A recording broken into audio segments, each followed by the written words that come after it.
Tapi setelah gue lihat lagi, setelah selesai lah, gue cek lagi di review, siaran ulang dan lain-lain, gue cek lagi. Pertanyaan kan adalah satu, aturan baku. Kedua, wasit harus bisa menerapkan aturan baku di dalam berjalannya pertandingan, terutama intensi untuk faktor sengaja atau tidak. Rizky Ridho itu melihat bola, dan seperti biasa kalau lihat bola, lu coba mengcover lah, oke?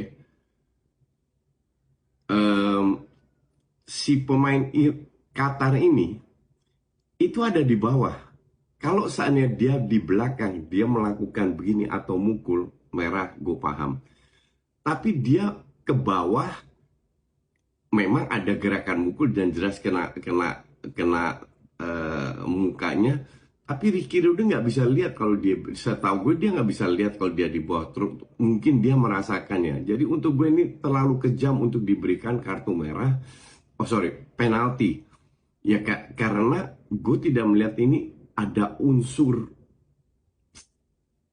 sengaja atau tidak. Kecuali kita kenal Rizky Ridho sebagai pemain yang jorok, yang sering melakukan itu. Kan nggak, selama ini dia di timnas selalu main bersih gitu loh. Jadi untuk gue agak kejam, dan ini yang kalau gue bilang merusak pertandingan. 1-0 penalti.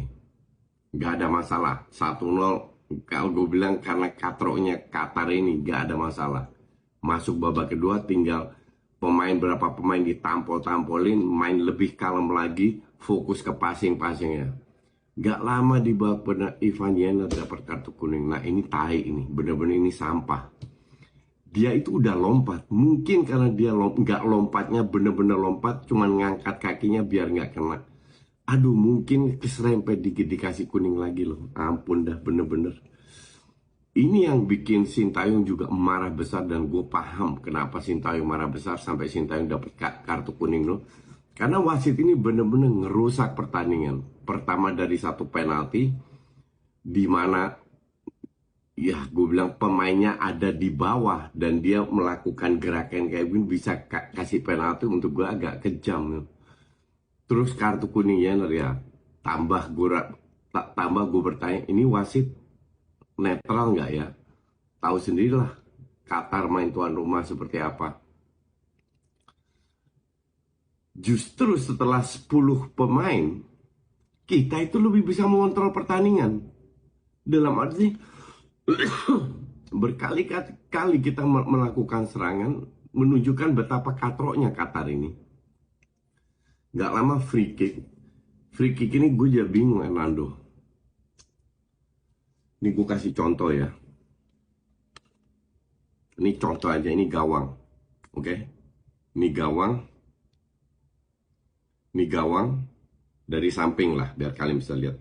Ini ada dua, beginilah. Dua, ini Hernando di tengah. Di mana-mana free kick kalau seperti itu, oke? Lu pasang 3 pemain, cover tiang yang kiri, ya, cover tiang kiri. Hernando berada agak ke kanan dikit, sehingga dia bisa ngelihat bolanya kemana. Yang terjadi dia berdiri di tengah, di belakang tembok 2 orang. Gue nggak ngerti ini. Gue nggak ngerti ini teori dari mana bikin tembok yang dilakukan oleh Hernando ini. Ngerti nggak?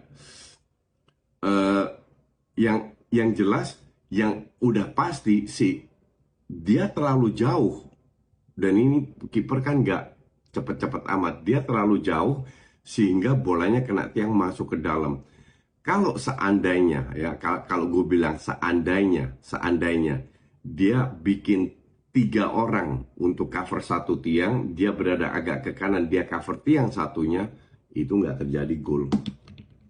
Jadi ini murni salah sendiri, salah kita sendiri. Nggak berjalan lama, permainan kita sudah terpengaruhi terhadap wasit katrok itu. 1 dari penalti, kedua kartu kuningnya Ivan Jenner. Itu tapi yang gue salut, gue melihat pemain-pemain lokal, terutama pemain Liga 1, Liga 1, ini punya fighting spirit tinggi loh. Bener-bener gue pertama kali lihat timnas Indonesia punya fighting spirit yang luar biasa. Mereka nggak mau kalah dengan pemain-pemain yang dari liga luar nggak mau kalah dengan Marcelino, dengan mereka benar-benar ingin membuktikan, which is good. Karena fighting spirit kita itu benar-benar luar biasa yang ditunjukkan. Lawan 10 orang, berkali-kali kita nyerang, berkali-kali kita bermain dengan 10 orang. Bahkan Sananta di menit 90 kartu merah, kita itu masih coba nyerang, masih bukan. Semenjak di babak kedua kita bermain 10 orang, Qatar mungkin dapat satu peluang yang counter nggak masuk. That's it. Seancur itu tim ini. Semoga ini dibantai sama Australia sama Yordania karena ini tim bener-bener nggak layak menang.